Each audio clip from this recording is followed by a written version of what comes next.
Hello, and welcome to another episode of Bored and Annoyed. I am home at the movies, And I'm Jackson. and this week we're discussing Hereditary and Hotel Artemis, and maybe Ocean's 8 Yeah, if we feel like it. right. I saw Ocean's 8. I don't have much to say about it, but Well, I skipped it, so.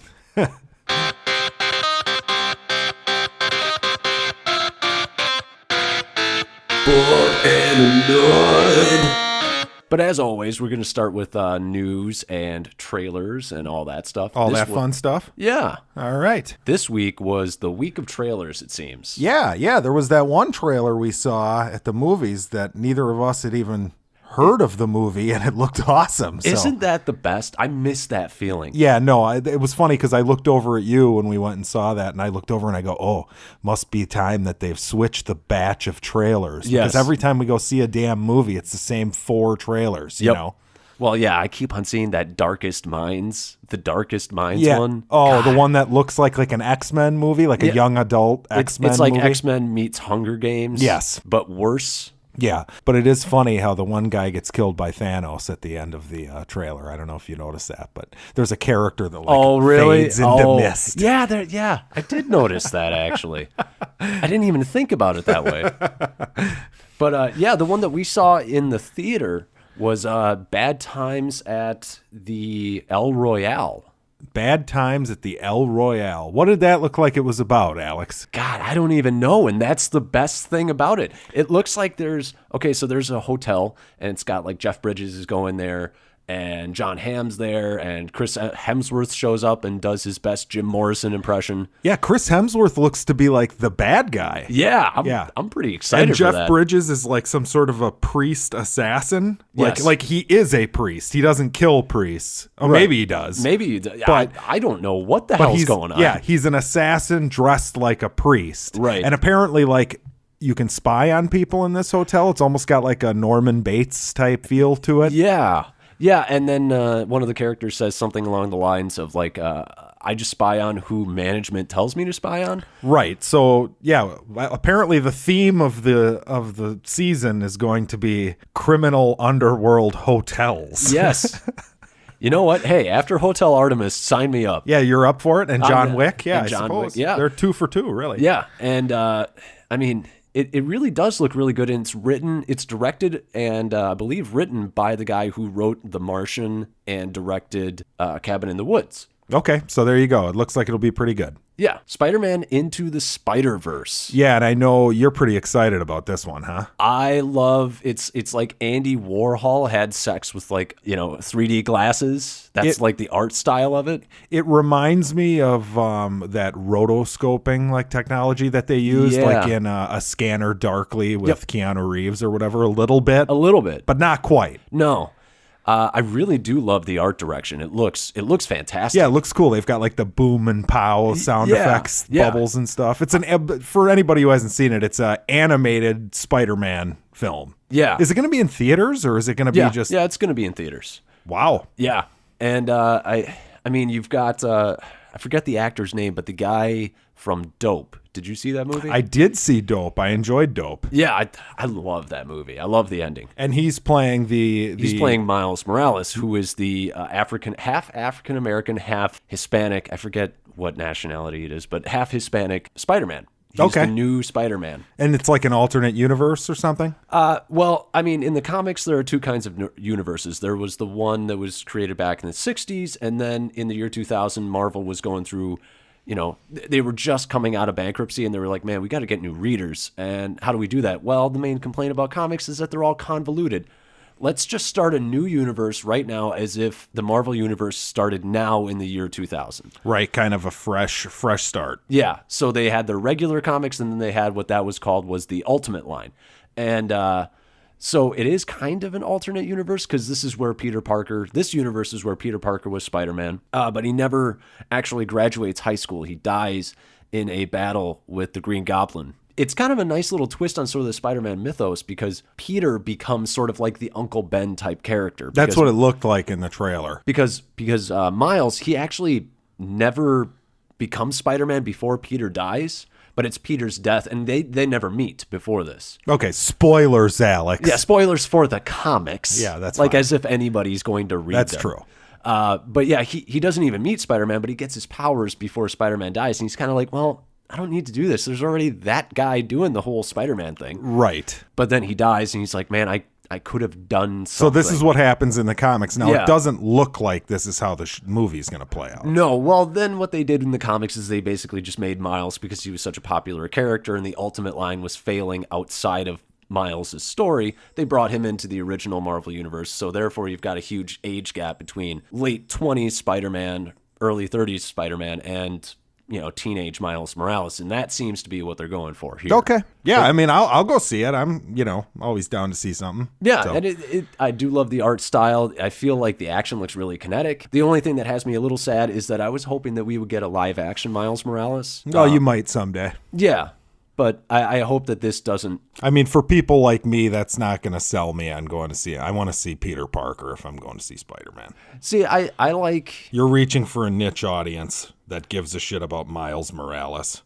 Well, he's a good character. That's fine. That's fine. But you can't force people to go see a Miles Morales Spider-Man movie. Well, in that regard, this is actually a smart move because you're exposing the character to a much wider audience. There you go. So maybe that's the strategy here. Because I mean, he's just a good character. I mean, if you can get teenage to mid-30s nerds to go to a cartoon movie too, that's the other fear on this, wouldn't it be? I mean, yeah. Well, I mean, and that's the other thing is it's kind of nice to see a different style of animation, right? Because they're all these, they keep on doing these very kiddie sort of animated movies, all right. the Pixar ones, all the DreamWorks, and it's nice to see something that seems to be geared towards a little bit more of like a young teenage adolescent. Yeah, demographic. we'll see how it works out. Yeah, hopefully it's good. So the next one that we saw was the Mortal Instrument. The Mortal Engines. Sorry, Mortal Engines, not Mortal Instruments.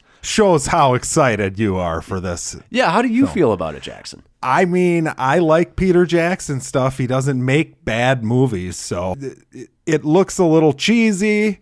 There's a lot of like one-liners in the trailer. Yeah, there's a lot. We have to get it done or something. Yeah, there's a lot of you're the chosen one. Right, that kind of shit. That shit. It kind of looks like a Wachowski brother movie to me, but that could just be because what's his name is in it.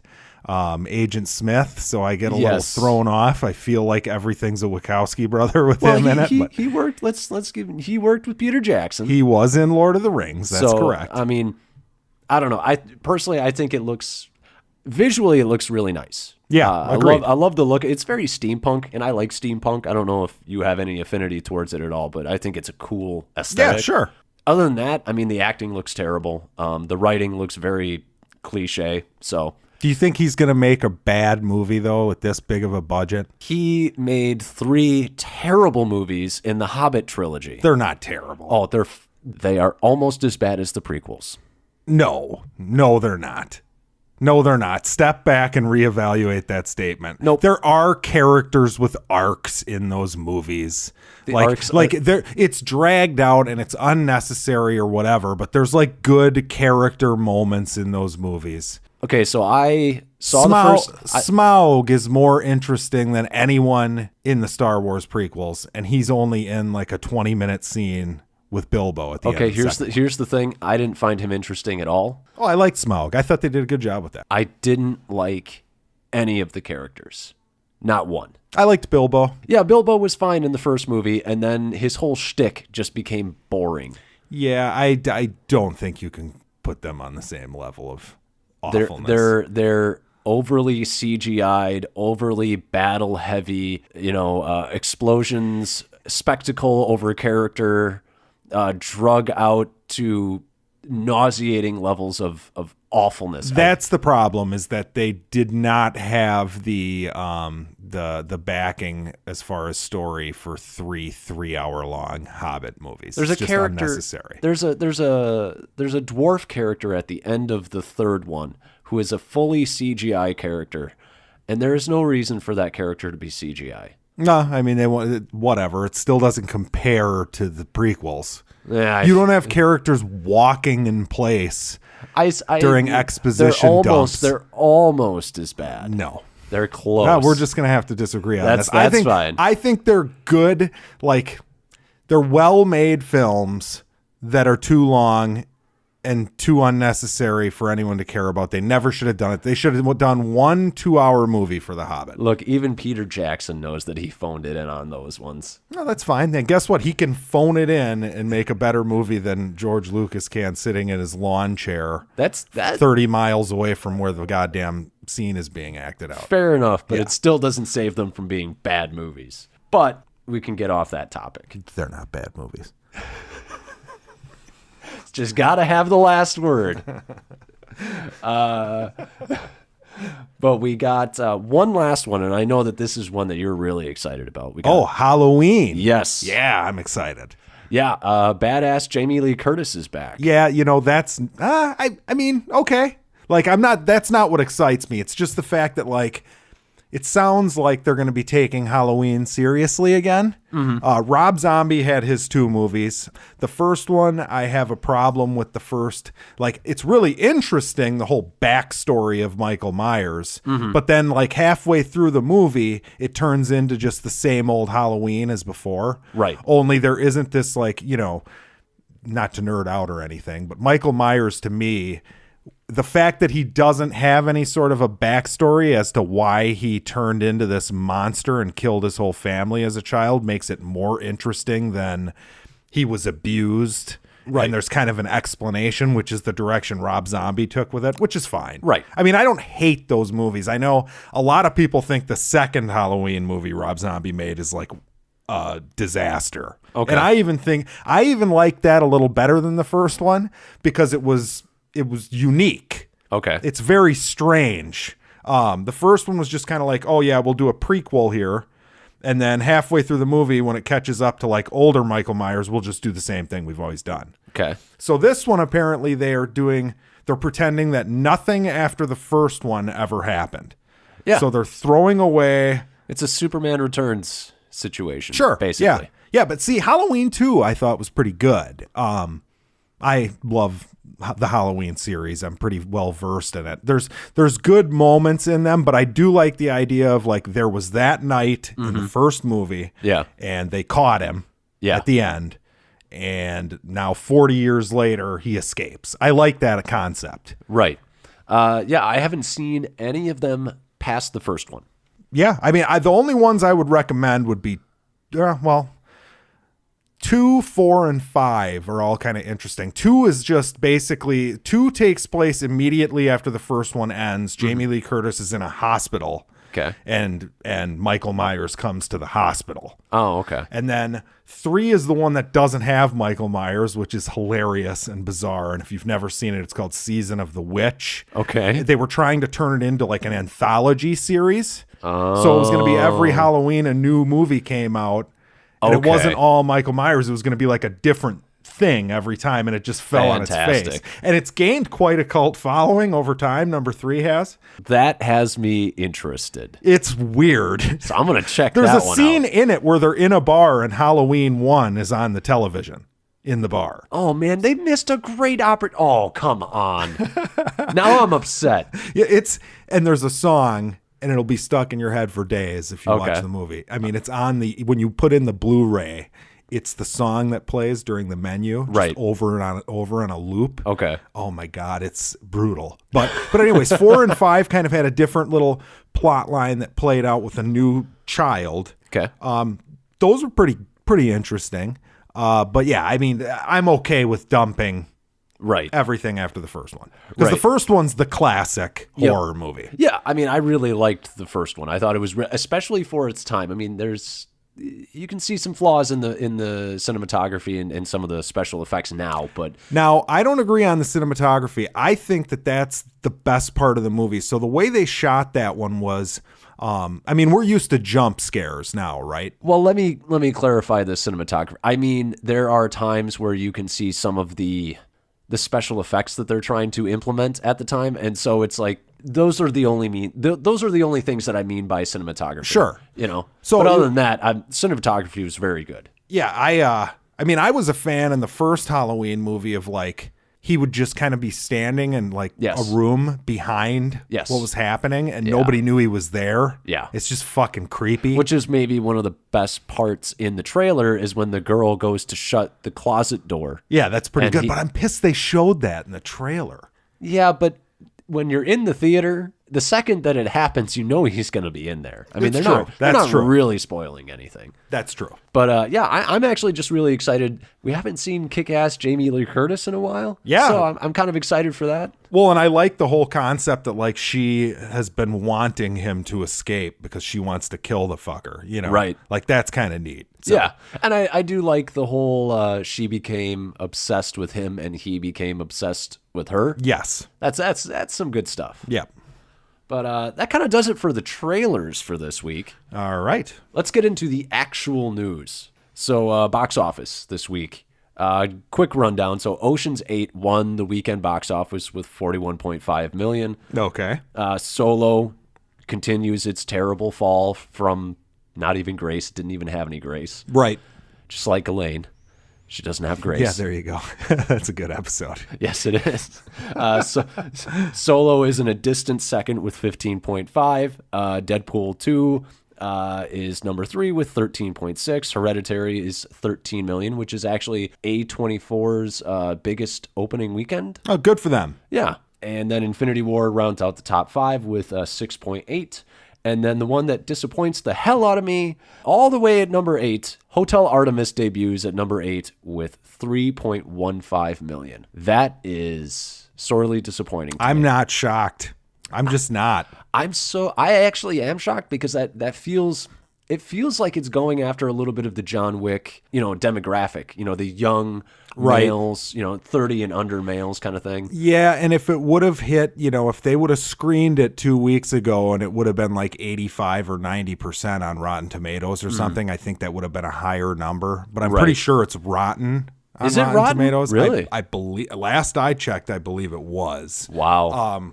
But I can look real quick now. But my point is, if there was, when John Wick came out, there was buzz. Like there was buzz. Big, this one, there's no buzz. Right. But it sucks because it's kind of an original concept. They're borrowing a little from the John Wick success. But it's a fun movie. It sold itself as a fun, violent romp.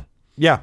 And, right. Okay. I got it up now. Okay. So it's 58% on Rotten Tomatoes. So it's rotten. Okay. 38% audience score. Holy shit. So apparently audiences didn't feel the way that we did. Wow. I liked it a little bit. You liked it more than I did. When you did your Insta-Annoyed review, you gave it a C+, B-. And I'm actually pretty close, which is kind of funny. You said I liked it a lot more. I'd say I give it a B-.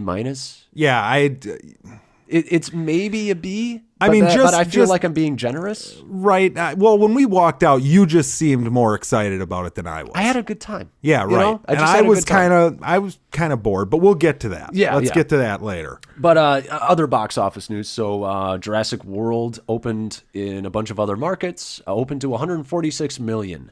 Jesus, it's going to make its money before it even comes here. Yeah, we'll see how it does. I don't know how many markets it opened in, but that's a pretty good opening for a blockbuster. Well, it just goes to show how huge the U.S. market is. Yeah. We're going to do that ourselves in a weekend. So. Yep, and I don't believe that it's actually opened in China yet either, so that number will grow.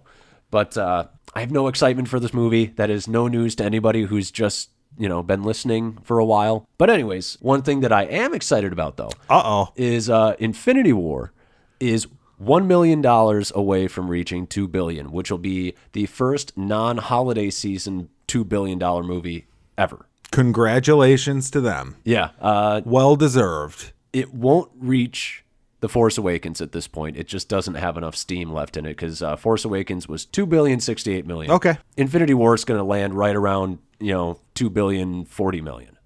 So it's going to be about 20, 30 million shy, but when you're dealing with that kind of money, who cares? Yeah, it's a huge success. Yeah. So great for them. Yep. You know, I'm really great for superhero fans, period. Yeah. I'm loving that superhero fatigue that we've been going through all these years. I mean, you know, at what point are we going to just stop watching, you know, these males punch each other?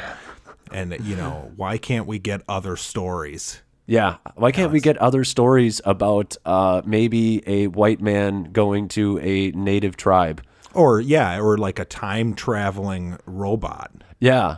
I mean, because aren't we getting one of those too soon? Yeah, we're with a robo apocalypse. Yeah. Okay. Never seen one of those. Anyways, another piece of news that you might like. Okay. It Chapter 2 has added Isaiah Mustafa as Mike Hanlon. Yes, grown-up Mike Hanlon. You might know him from the Old Spice commercials. Yeah, that's hilarious. So, yeah, how do you like that? I mean, I don't know. Fine. Yeah, whatever.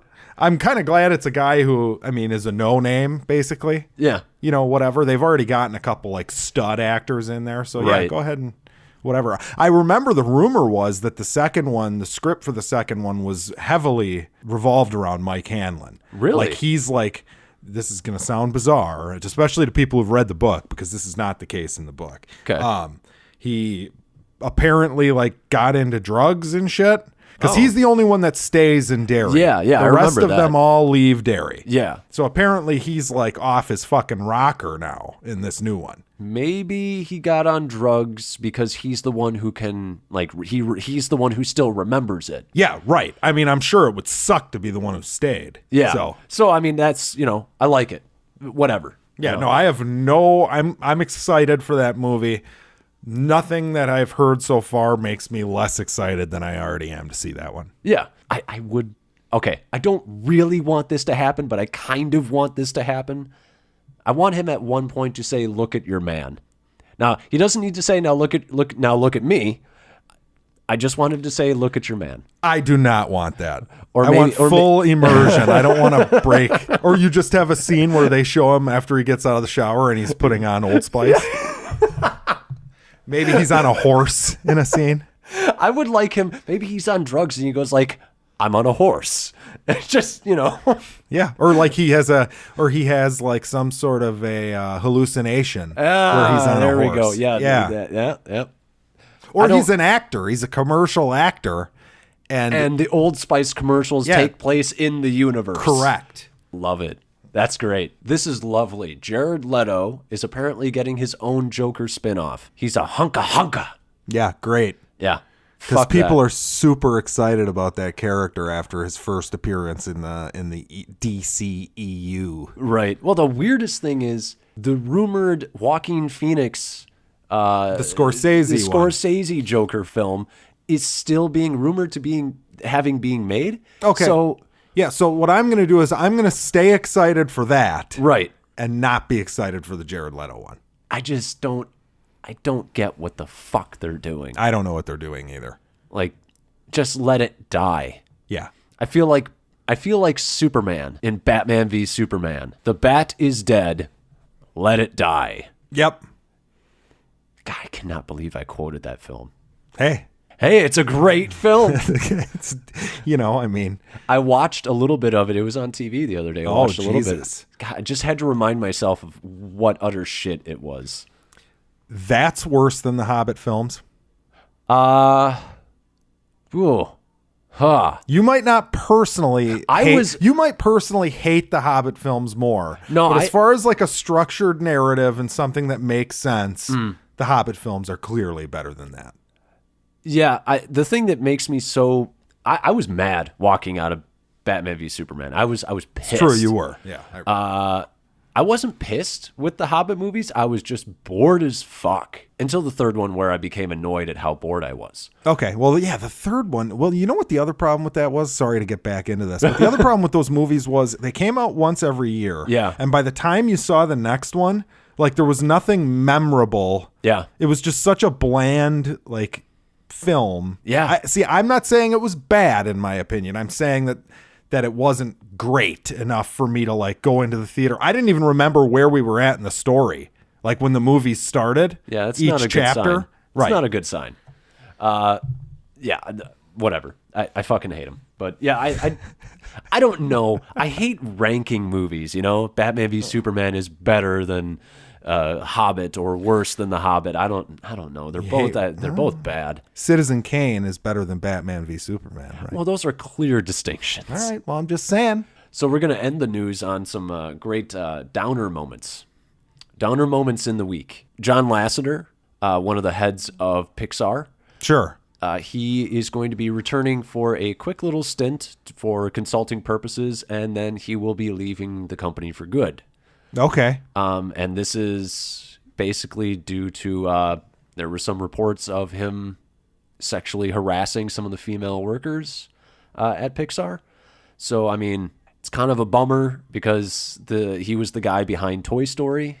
Right. Yeah, and without even getting into the accusations, it's just like you can't fuck around at this point. You gotta get rid of them. I mean, yeah, it's like, yeah, it's a PR nightmare if you don't. Especially when it's Pixar. Yeah. The family-friendly Pixar. So, yeah, that's disappointing. Disappointing to hear that he possibly did those things. God, I mean, I don't want to assume that he did. Right. But, I mean, it's like if you did, what the fuck? I don't know. It's just sad. Yep. Just sad all around.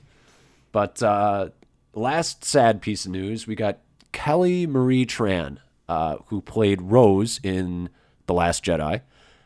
She apparently was bullied enough to leave Instagram. Correct, and delete all of her posts and everything. And, I have a special comment about people who, okay, you didn't like the movie. Right. You didn't like her character. You don't like, you perceive that a social justice warrior politics type thing is being inserted into your Star Wars movie. Right. That's all fine. Right. You can have that opinion. I didn't like the movie very much either. Right. But how is this her fault, first of all? Right. And what keyboard warriors who sit there and insult people behind a veil of anonymity in most cases, who are willing to say things they wouldn't say to your face, are disgusting to me. I find it disturbing on a lot of levels because it's like this sort of weird inability to separate actor from role and actor from property. What was she supposed to do? Not take the role, right? You know what I mean? Yeah, she gets to be the first prominent Asian character in Star Wars. You think any Don't Asian forget actor? about those Neimoidians in the prequels. Okay, the first positively represented Asian role. But yeah, I mean, it's stupid. And there were like racial slurs. Yeah, well, at her. I guess somebody went on, what was it, Wikipedia or somebody or something and like named that. her like Ching Chong Chang or something. What the fuck is wrong with people you? are idiots. And you know what? It's this group. I mean, it happens generally whenever politics get brought into anything. Yeah. There's this massive group of people, and it's actually a small minority, I believe. I hope so. That act like fucking jackasses. Yeah. You know what I'm saying? Like, you might have violence shown in person from people who in their daily lives don't, Yeah. It's fucking bizarre, dude. Like, get a grip on yourself. Like, you're bullying this girl who took a role. Do you hate Asian people in every movie? Well, the thing that really is really, really strange to me. I mean, take aside the fact that all these things that we could be saying to these people who might have potentially done this, there's no reaching these people because there's no real logic or rationale behind being racist, really. Right. Well, and see, I'm going to go a step further. You might not like this, but I'm not even convinced that these people in their lives are racist. I think it's like a group mentality where what can I say that's mean? You know what I'm saying? I mean, okay, here's the thing. I think that you probably have to be racist on some level because there are varying levels of racist, and I think there's probably at least some of it to be fine to go along with what other people are saying and to make yourself a part of that group and associate yourself with that. Yeah, I disagree though, man, because there's people out there every day making racist jokes, stand-up comedians. They're making jokes based on race. They're saying stupid shit. Right. And in the context of what they feel like they're doing, they're making a joke, or they're, I'm sure a lot of these people that commented thought they were being funny. Maybe. You know what I'm saying? Well, and here's the thing is we're kind of being assholes because we don't even know what was said. Right, exactly. So, That's true. it's all hypotheticals. But, if you see somebody that is part of, and the weird thing is we act like they came together and coalesced as like some sort of group when it's probably just a bunch of individuals who are just hate-filled. No, it's a bunch of individuals, but they pile on because it's the internet, and they see everyone else piling on, and they don't think anything of it. Maybe you're not racist. Because, it depends. Some of them are, for sure. Right, there's a percentage of the population in general that has, dumb racist beliefs. Right. You take this group, and it's a higher percentage. All I'm saying is, like, there's these people get in these fucking packs, and they act like complete ignorant assholes. Yeah. Period. That's my thought on it. Right. The racist part is the one that I want to sort of speak to, because if you're somebody who's such a Star Wars, you want to call yourself a fan, but you're not really a fan if you're doing shit like this, as far as I'm concerned. But if you're such a Star Wars fan that you feel the need to go and bully an actor, you're just a pathetic individual, as far as I'm concerned. And you're obviously malicious. Yeah, no, all those things are true. Well, my point, though, would be that they're probably not, they're just idiots who are, a small minority of idiots. They probably don't hate Billy D. Williams if they're white. They probably, it's illogical stupidity. But going back to the Asian thing, the thing that's so weird to me about that is you look at the Force and you look at Jedis, and there are strong links between Jedis and samurais. He took the idea for the story from Akira Kurosawa, who wrote, Seven Samurai. Yeah. And what else? You've got the Force, which is very heavily linked to Buddhism. So, it's like, if it is a racial thing, or at least for the ones who it was a racial thing, why are you making, why is this the level of distinction that you're making? It just doesn't make any sense to me. Because they're fucking dumb children who are upset about the way a movie that came out that they were disappointed in, and they acted like assholes. It's funny. We bought those passes for that Star Wars celebration. I don't know if you noticed this, but there was a no harassment clause. I saw that. So apparently the Star Wars peeps, and I'm not saying that they've handled this great every step of the way either. Right. Lucasfilm, because there has been some legitimate criticism from people who are fans that they've kind of acted like assholes about. Well, I think the thing that, if we're going to be fair about all of this, and this doesn't really have to do with the Kelly Marie Tran thing. She's a wonderful actress. I didn't like the way that her character was handled, but that's no reason to treat her that way. But if I'm going to be fair about the whole Star Wars situation, so Kathleen Kennedy sort of made a thing where she made a bunch of T-shirts and trying to get females involved with whatever, and that's fine. Cool. Get more women involved, make them feel included. Cool. Let's do that. But they went out and they made a stupid fucking T-shirt that said the Force is female. And I'm just sitting there and I understand, they both start with F and that's your whole thing. But it just bothers me on a little bit of a level, Well, yeah, no, especially since who did this franchise make the insane amounts of money off of overall? If you look at I don't have the percentages in front of me, but I would wager to guess that males have built the Star Wars franchises, ticket sales, merchandise, and children. But even that isn't even what I'm getting at. I'm just getting at the fact that, okay, it's one of our lore topics again, but I'm sitting here, I'm like, okay, I'm pretty sure if the Force is a thing, it doesn't have a goddamn gender. Well, it's a fucking force. It is a little condescending to females almost. It's a little condescending, and this is where I get, I don't always buy into identity politics, and I don't always get pissed off about it either. I really think you got to look at every single instance individually. But this is where I'm like, This is the raising up by excluding thing. And that's the thing that annoys me. Yep, that happens.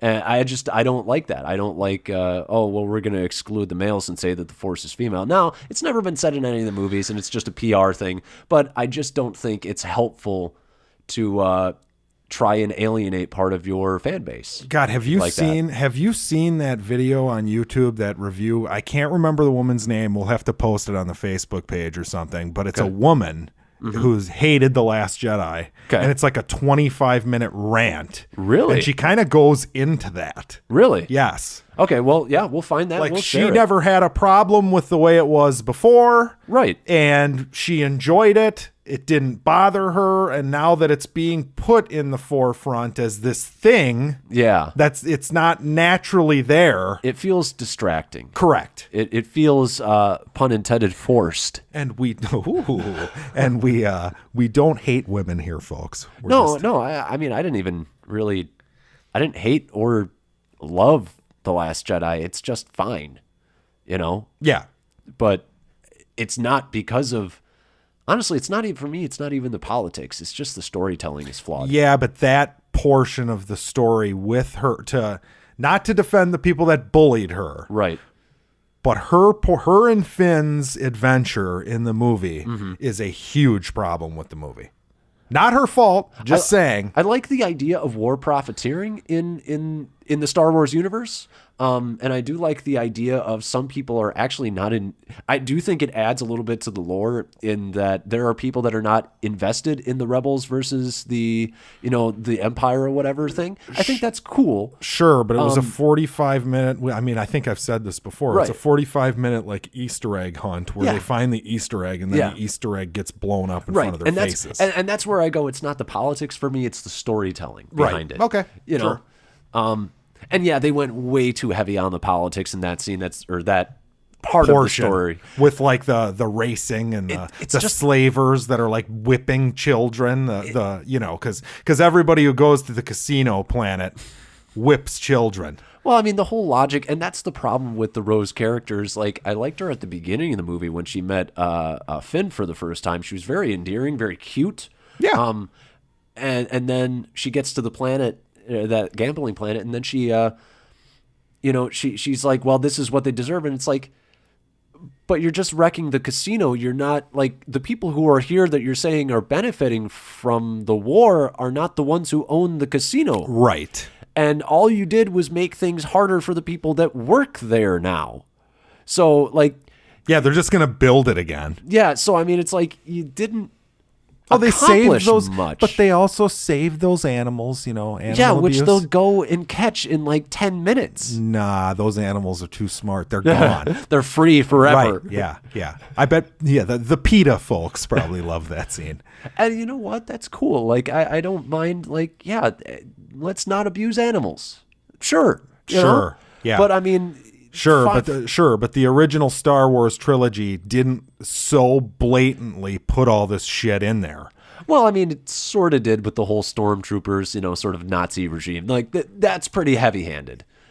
People all that's a universal thing, whereas most people are a huge population of the United States and the world doesn't give a shit about what PETA and animal rights people think. They don't fucking care. Everyone can relate to the concept of like this evil tyrannical regime. It's very simple. There's the far-reaching empire and the little guy. Everyone can relate to that. Right. Not everyone fucking cares to see a 45-minute anti-rich. Well, see, that's where it is that it's the anti-rich thing. I think that's the big thing, is that the animal abuse thing is tied in with the anti-rich thing, which is why, because I think if it's just a scene of an animal being abused, nobody's against animal abuse. Correct. Nobody's for animal abuse. Correct, but you're making these obvious, like, very specific, points. Yep. Regarding society, right, and that do distract a little bit. Yeah, well, and that's why I say that's the one scene in the movie, or that's the one part of the story where I'm like, the politics, it's just a little too on the nose. Right, that's the problem. Correct. you could have found, I don't know. But anyways, let's get off that goddamn movie. Yeah, we can't. It'll be discussed from now until the end of days. I will say this, though. I mean, fuck it. I can cut this shit if I want. Yeah, that's true. But I will say this. I was actually thinking about The Last Jedi on the way here today. And I was thinking, one of our things that we were super annoyed by in the film is that they constantly sort of cherry-picked from the previous trilogies, mostly Empire. Right? That was the one that they cherry picked from. They most. There was a Reddit comment. I don't want to take credit for this, but he called it a nostalgia milkshake. Yeah. I think that's Empire and Jedi for like that part where they're in the throne room and all that stuff that happens. Yeah. Well, and even you've got the whole I'm going to see a new master. You show up on the master's planet and he's not who you think he's going to be. So I mean that's very Empire as well. Sure. Yeah. My whole thing, and this is just a thought, it's not fully developed at all, but I'm like, because there are so many shades of previous generations, what if in the next film they actually deal with that head on? And they're like, the Force designs things to go this way. Like, what if, like I said, it's not fully developed. You're looking at me like, what the fuck is this, Well, that's kind of what they did in the prequels. Well, I mean, in a more specific way, in that history repeats itself and the Force wills that. Like, what if they explicitly say that the Force wills the history to repeat itself? I don't think they can. I don't think they can because George Lucas had that famous quote of, it's like poetry, they rhyme. I mean, that was his whole thing he was going for in the prequels. Right. Was that, at the end of the first one, Anakin blows up the droid ship, just like the Death Star. Right. And in the second one, Anakin loses his hand. And, in the third one, we'll have a throne room scene and blah, blah. I mean, he was just kind of doing that. Right. Well, but wouldn't that be interesting if, say you had like a character like Anakin, or not Anakin, God damn, I called Kylo Anakin. That's not nice, yeah. No. But, I mean, Anakin should have been like Kylo. Yeah, Kylo is what Anakin should have been. Absolutely. Correct. Perfect. Yeah. But yeah, what if they had a character like Kylo who has a connection to Darth Vader actually be the one who uncovers this? Because then he could maybe be the one who goes back and actually makes the connection of like, because the Star Wars movies have never explicitly said that this is what happens. And they've never really said that the Force is the reason behind it. So that's kind of my idea, is that now maybe it's the dark side of the Force, maybe it's the light, or maybe that's the revelation at the end, is that it's actually both. And so you're saying you work in an explanation to excuse basically the previous issues with the scripts being so similar. Okay, now it makes sense. Like, yes, okay, they've written in a line of dialogue or whatever. They've turned it into a story point. I mean, I would be okay with that, I guess, at this point. I just hope the goddamn movie's better than the second one. Well, the reason I bring that up is because perfect example of this is Black Panther. One of my huge issues with Black Panther when I first discovered the character back in the day was you've got this super, super advanced Wakandan nation. How is it okay that they let slavery happen on their continent? Like that's just an atrocity that, and I understand that like it's the whole like we're not responsible for people outside our borders kind of thing, but it's like you could help and you chose not to. And that was always my issue. And they deal with that in Black Panther. They don't hide that. They don't pretend like that's not an issue. And it's like, this is an issue with Star Wars. And it would be great if you guys just didn't pretend like it didn't exist. Yeah, I suppose. That's a little different because you're talking about something that's like built into the story. You're not talking about just story beats that are repeating themselves. Right, yeah. It's not exactly the same thing, but it is... it's something that audiences think about. Yeah. Right. And I do think that... I just think it would be... Okay. Yeah, I'm giving myself too much credit here. It's going to be clever if they do that. So the Force willed BB-8 to have the new set of plans that... Sure. Yeah. Sure. Right. Look, here's the thing. I love the Force. I wish I knew more about it. That's the part of Star Wars that interests me the most. I mean, I love, the smuggling shit. I do think that's all cool, but it's like I would like to learn more things about the Force and how it works. Yeah, they need to do a deep dive into the olden Star Wars days. Right. You know, a long, long, long, long, long, long time ago in a galaxy far, far away. What if that's like the new crawl for whatever new trilogy Rian Johnson's like? Not a long time ago. It's a long, long time ago. Are those going to get made? I don't know. Yeah, I don't either. Because I feel like after Solo, I feel like everything is in flux at Lucasfilm. So let's hope they don't. Yeah. Sorry, Ryan. Go make some other creative movie like Looper and get me back on your good side, please. Right. Yeah. Looper was great. Yeah. But let's get to our fucking reviews. Yeah, we might. How long are we going here, Alex? I don't know. We might split this episode into two. We'll see what happens. And we'll just cut this. And we'll cut this, or maybe we'll leave it in. See if I can get Jackson to laugh. It's usually like, oh, do I want to cut that? I laugh quite a bit. Yeah, I know exactly. Madness. But so let's do the first one. Actually, you know what? Fuck it. Ocean's 8. Okay, yeah, Go. I'll talk about Ocean's 8. I went to Ocean's 8. It was bland. There were a few laughs. Mm-hmm. Helena Bonham Carter was really good. Oh, it was. How was Rihanna? She's fine. She doesn't talk much. When she does talk, she's bad.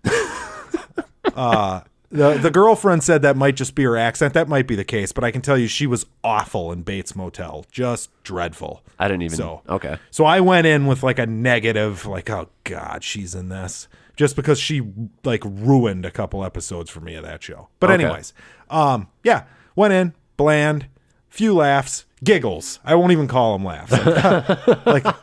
Like we looked at each other and went, yeah, right. Yeah, right. So me and Deadpool. And then there was a decent like heist at the end, I guess. It plays out exactly like Ocean's 11. Okay. Like it's the same goddamn movie, only not as good. Well, like the crazy thing is, not adjusted for inflation, but this is the highest grossing opening weekend of the series. Wow. Yeah. I mean, there were I'm sure a lot of women went to this. Right. In our theater, there were a lot of like, get your girlfriends together and go see the new, I think they did a great thing in that they got Sandra Bullock.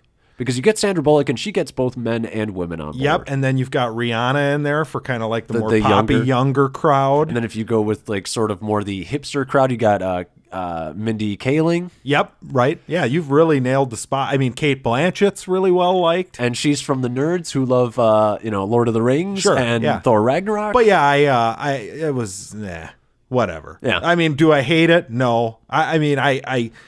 I don't have much to say about it because there was nothing very good and nothing very bad to say about it. Okay.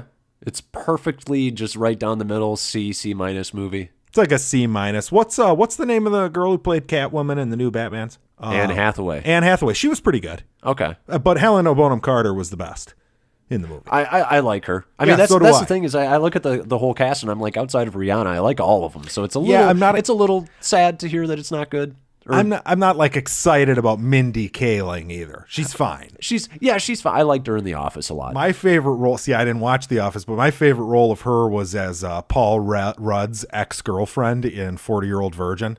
He's like the creeper who can't let her go. I forgot about that. Yeah, it's funny. But I'll have to go back and check that out. Not a huge fan of the movie. Okay. I guess if you really need to see it, go see it. It was fine. I can tell you right now, $5 Tuesday. My girlfriend didn't even really like it. I mean, I looked at her and went, and she was like, yeah.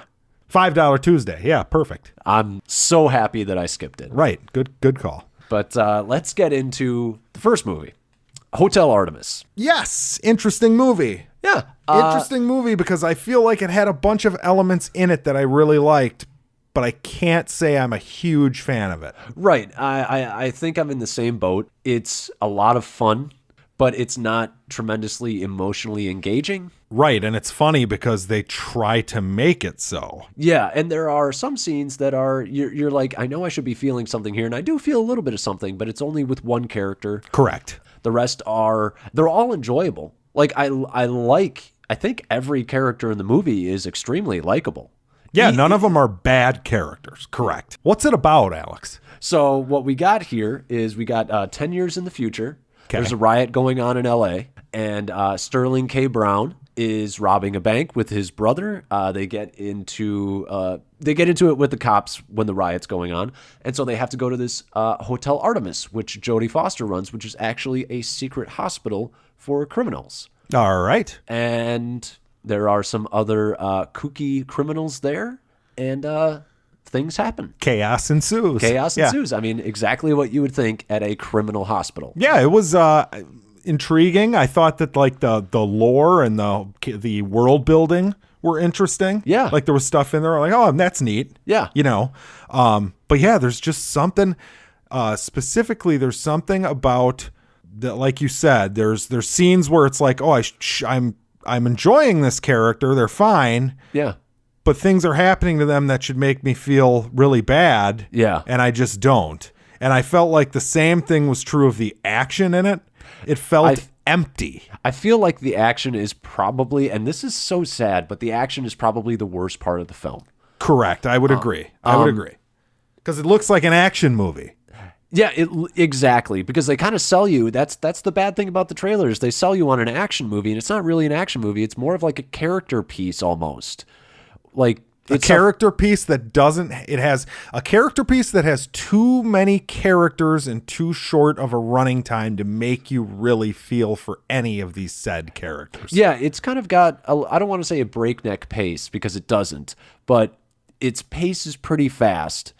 Except at the beginning where I don't know, the pacing is really weird because the beginning is kind of slow, but by the end you're like, well, that was over kind of fast. Like the movie felt like it was fast. The movie would have been better off if it was going to be that length, cutting a couple of these characters. And that sucks because I liked, like you said, I mean, I can't think of a character in the movie I didn't like. Yeah, I wouldn't want to cut any of the characters. So I do think that your idea of when you did your Insta Annoyed, the idea of adding 15 minutes, 20 minutes to the runtime, I think solves a lot of the problems because you got to come up with a good use of those 15 to 20 minutes. That's the problem. But I mean, and then the thing is like all of these scenes are very effective because we do learn new information. Is like every scene is actually really kind of well constructed as far as what you learn about characters or the world. So I don't know what you would add, but yeah, point being, it's pretty good.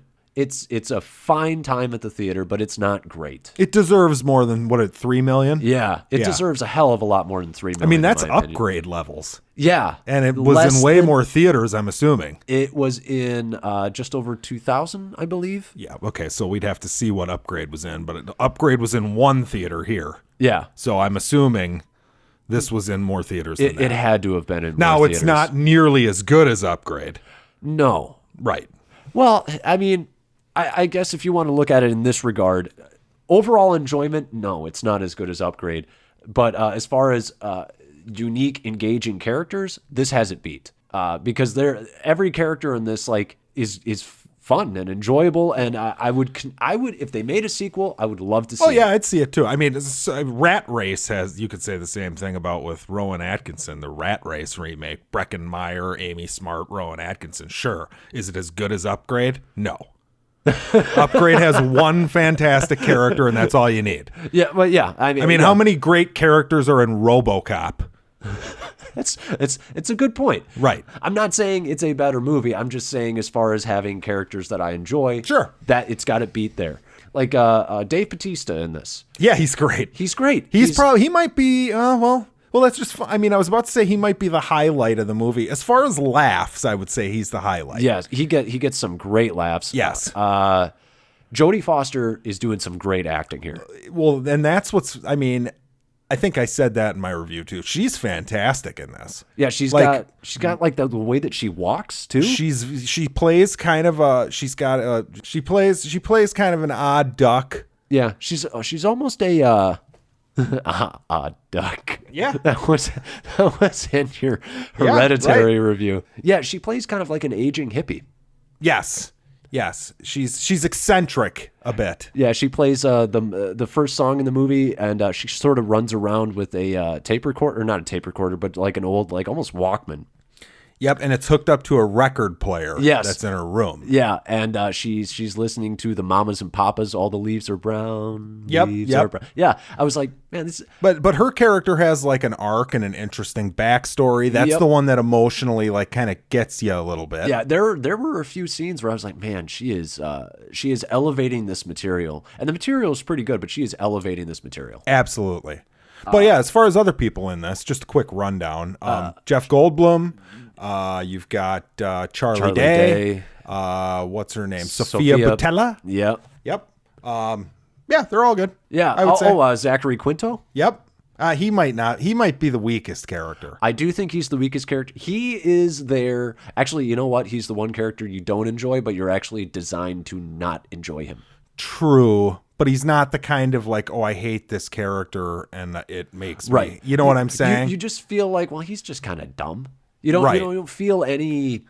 You don't feel annoyed, and you don't love to hate him. Correct. So we've talked about this before, where there's characters you hate because they're poorly written, and then there's characters you're supposed to hate where it's like when they're gone, there's something missing from the show. Which my example is always Joffrey from Game of Thrones, right? Who is a great character, that you fucking hate, you know, and you love yourself for hating him, yes, because you're like, I'm a. Well, good it's funny person. because when he dies, you're like, yes, and then like 2 episodes later, you're like, oh shit, like, there's something missing in my life. Yeah, there's literally an emotional. You have it's like a delayed mourning for the character almost, right? Because you don't realize that you're going to miss them. But yeah, I mean, yeah, Zachary Quinto, you're just kind of like, well, he's just stupid. Yeah, he was lame. But and I like him. Yeah, I like quite a Zachary. bit, Yeah, actually. Yeah, I think he's a great Spock, actually. Yeah, he's good. He's good at everything he does. Yeah. I mean, this is kind of back to the Kelly Marie Tran thing. It's not his fault that they wrote kind of a bland, not interesting character. Right, So, right. Yeah, but you want to go into spoilers? yeah, sure. You can kick this one off. I've got, I don't have too much to say about spoilers in this. There's not a ton to spoil. No, in this. there's really not. I mean, you find out at the end. I mean, the big reveal is that Jodie Foster has a dead child, and Jeff Goldblum was the one who killed her son. Right. And that was a great scene. Everything with her, as far as like the emotional attachment to her character, I thought was really well done. Yeah, literally some of my favorite scenes were with her and Dave Bautista, because you had the two best characters. Yep, and they have a very interesting like back and forth relationship. Like you can tell there's a lot of care between the two of them towards each other. Yeah. And it shows during the movie. They did a great job with it, I thought. I am constantly being impressed by Dave Bautista. I think I personally, and this is a hot take here, I think Dave Bautista is probably the best actor that came from wrestling. If I'm just my personal favorite. Yeah, does he have the star power of The Rock? No. I don't know. But I think he's got more range, and I think he's funnier. He showed it in this. I thought he was really good in this. Yeah. Because he kind of had, like a sadness about him, and he was funny. Yeah. It's funny. Dave Bautista, it kind of got me excited. Apparently, there's a quote out now. Universal owns the rights to Gears of War, the video game series. Yep. And he's like... And he's vying for that star role. Well, and it's annoying because it's like, I'd love to see a Gears movie, but they just scooped up the rights in case they ever want to make it. So they have them. It's just sickening the way the whole thing works. Right. Right. But yeah, I think he'd be great for that. Yeah, I would love to see. Honestly, as far as I'm concerned, more Dave Bautista, the better. Yeah, I would agree. Let's get a Drax movie. God, I would. Fuck yeah, dude. I don't even care. Well, and the thing that I love is, between this and Blade Runner 2049 is you're really seeing him do different types of roles. And that's what I really like seeing him do, is different things. Sure. Yep. But then Sophia Boutella, I believe. Yeah, how did you feel about her? I haven't decided how good of an actress she is. Right. I mean, she's good at, like, she looks the part of, like, the slender, badass chick. Right. That she played in Kingsman or whatever. Yep. The Mummy was another one I saw her in where you didn't really get to see her. That was... I mean, it's not her fault, whatever. The direction and the writing is so terrible. But yeah, so there's that, and then I'm thinking Fahrenheit 451, which I reviewed on here a couple weeks ago, or maybe last week, I don't remember, but that was a disaster of a movie. She didn't do much for me in that either. Right. But again, it's like, whatever. And then in this, she's good, but Yeah, her character is fine. Like I liked her character, but it's just her. it's not a character that like, oh, you're gonna need mad acting chops to pull this off. Right. Yeah, I liked her. She was fine. She was I mean, of the ones that I really, really liked, she's probably like the lowest on the list. To me, her character was more interesting than Charlie Day's. Yeah, I mean, okay, I wouldn't say. Okay, Charlie Day is not interesting, but Charlie Day is enjoyable in the film. Come on, Alex. Yeah, so when we reviewed Pacific Rim 2, you said that you feared that you would not like seeing him in a movie. How did you feel about him here? He was fine for what he did. Yeah, he was funny, I guess. He's got some good little lines. There's that line when Dave Bautista's walking through and he's like, "Hey, would you put your feet up in your own house on your own couch?" And he's like, "Hey, how about you go fuck yourself?" Yeah, right. Just like that was a. Yeah, I mean, he did make me laugh. He made me laugh. I liked the whole like big man who's not really aware of who he's talking to. Yes, you know, I liked that. I liked the peacocking around as if he was the shit. Yeah, it was fine. Yeah, I don't know. I enjoyed him. He'll be around for a while. Yeah, didn't mind seeing him be killed though. That was a great death scene. Oh yeah, I mean it was great. It's a really good Charlie Day. I don't know if it's going to transfer to the mic, but that's really good. Yeah, I mean, that's what he does. Oh, my God.